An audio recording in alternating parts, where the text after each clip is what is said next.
የትግራይ ክልል ንግድና ኤክስፖርት ቢሮ ባለፈው ሳምንት ለንግድና ቀጠናዊ ትስስር ሚኒስቴር እንዲሁም ለነዳጅና ኢነርጂ ባለስልጣን በጻፈው ደብዳቤ ወደ ክልሉ የሚገባው የነዳጅ አቅርቦት ከመጋቢት 6 ቀን 2017 ዓ.ም ጀምሮ መቋረጡን ገልጾ በአስቸኳይ መፍትሄ እንዲሰጠው ጥያቄ አቅርቦ ነበር። የኤጀንሲውን ጥያቄ ተከትሎ ሪፖርተር ያነጋገራቸው የነዳጅና ኢነርጂ ባለስልጣን አመራር ደብዳቤው እንዳልደረሳቸውና በአሁኑ ሰዓት የማደያ እጥረት ጥያቄ ስለመኖሩ ብቻ እንደሚያውቁም ተናግረዋል። ዛሬ ደግሞ ሪፖርተር የትግራይ ክልል ንግድና ኤክስፖርት ቢሮ ኃላፊ የሆኑትን አቶ ገብረ መስቀል ታረቀኝ በጉዳዩ ዙሪያ አነጋግሯቸዋል። በቆይታውም ነዳጁ የተቋረጠበትን ምክንያት በክልሉ ካለው ፖለቲካዊ ውጥረት ጋር ተያይዞ እንደሆን ከፌዴራል ነዳጅ አቅራቢ ባለስልጣን ጋር ያሉበት ሂደት እንዲሁም በክልሉ ያለውን ተያያዥ ሁኔታ በተመለከተ ጥያቄ አንስተንላቸው ሰፊ ማብራሪያ ሰጥተውናል። አብራችሁን ቆዩ።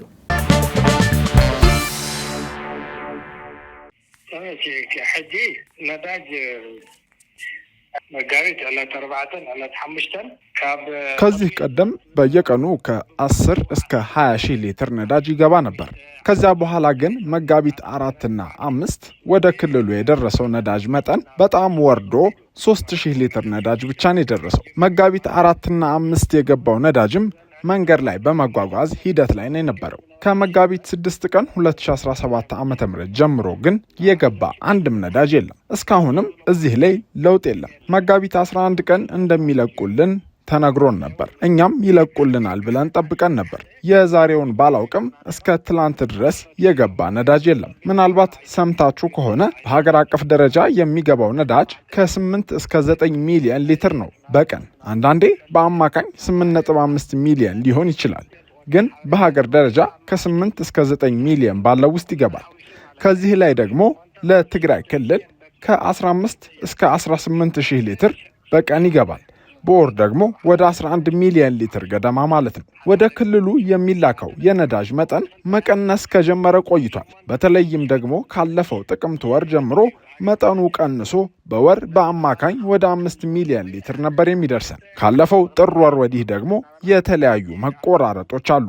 መጠኑ በእጅጉ ቀንሷል። አሁን ደግሞ 2 ሳምንት ገደማ የተላከልን አንድም ነዳጅ የለም። ምክንያቱንም አላወቅነው። አሁን ለአራተኛ ጊዜ ደብዳቤም ጽፈናል። መጋቢት 10 ቀን 2017 ዓ.ም የጻፍነው ደብዳቤን ተመልክታችሁት ሊሆን ይችላል። የነዳጅ አቅራቢ ባለስልጣን ግን ስለ ጉዳዩ አላውቅም ማለቱን ጋዜጣ ላይ ተመልክቻለሁ። መጋቢት 10 ቀን በጻፍነው ደብዳቤ ላይ ከዚህ ቀደም ለተቋሙ ደጋግመን የጻፍናቸው ደብዳቤዎች ቀናት ተጠቅሰዋል። ምን ያህል ጊዜ እንደጠየቅን ማየት ትችላላችሁ። ነዳጁ የተቋረጠው አሁን በክልሉ ካለው ፖለቲካዊ ውጥረት ጋር ተያይዞ ነው ወይ በሚል ያቀረባችሁትን ጥያቄ መመለስ የምንችለው ተቋሙ ምላሽ ሰጥቶን ብናውቀው ነበር። አሁን ግን ምክንያቱን እኛም ማወቅ አልቻልንም። ለጻፍንላቸው ደብዳቤ ምላሽ ቢሰጡና በዚህ ምክንያት ነው ያቋረጥነው ቢሉን ጥሩ ነበር። ግን ያም አልሆነም። አሁን ባለው ሁኔታ ነዳጅ የተቋረጠው ለትግራይ ክልል ብቻ መሆኑን ስንመለከት የሆነ ሆን ተብሎ የተደረገ ፖለቲካዊ ውሳኔ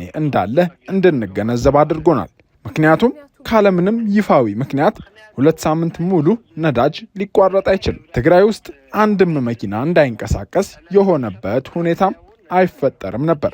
ይህ የጸጥታ ወይም ሌላ ተያያዥ ጉዳይ ጋር የተያያዘ ነው ሊባል አይችልም። ይህንን የምልበት ምክንያትም ያልነበረና ያልተለመደ በመሆኑ ነው። አሁን ባለው ሁኔታ በክልሉ ያለው የትራንስፖርት እንቅስቃሴ ሙሉ በሙሉ ቆሟል። ከመቀሌ ወደ ሽሬ አሊያም ወደ አዲግራት ወዘተ ብቻ በአጠቃላይ ትራንስፖርት ቆሟል። በነዳጅ መቋረጥ ምክንያት ህዝቡም ማህበራዊ መስተጋብሩ ተቋርጧል። ሌላው ደግሞ የረድኤት ተቋማት መንግስታዊም መንግስታዊ ያልሆኑትም የሚያደርጉት እርዳታ ይብዛም ይነስ እጅግ ጠቃሚ ነው። ነገር ግን ይሄም ነዳጅ ባለመኖሩ ማድረስ አልተቻለምና ተቋርጧል። ከዚህ ባለፈ ደግሞ የሁኔታውን አስከፊነት የሚያሳየው አምቡላንሶች ሳይቀሩ እንቅስቃሴ አቁመዋል። ሆስፒታሎችም ነፍሰ ጡር እናቶችን ለማገዝ ተቸግረዋል። ወደ ሕክምና ለማምጣትም ሆነ ሕክምና ከተደረገላቸው በኋላ ወደ ቤታቸው ለመመለስ ፈታኝ ሆኗል። ስለዚህ እንደ ክልል ማህበራዊና ኢኮኖሚያዊ ቀውስ ውስጥ ነው የምንገኘው። በህዝብ ላይ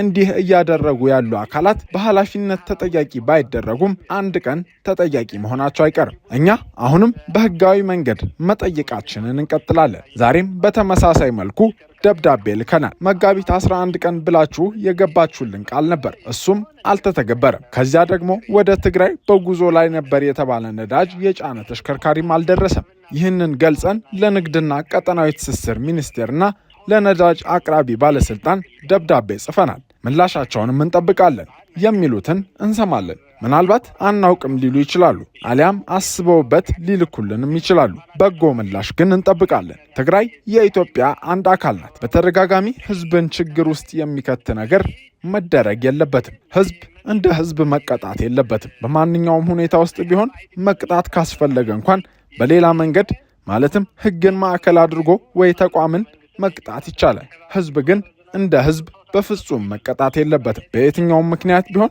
እንዲህ አይነት ነገር መደረግ አይኖርበትም። ነዳጅ መቋረጡም ተገቢ አይደለም። ቢያንስ ምክንያቱ ሊገለጽ አሊያም ምላሽ ሊሰጥበት ይገባ ነበር።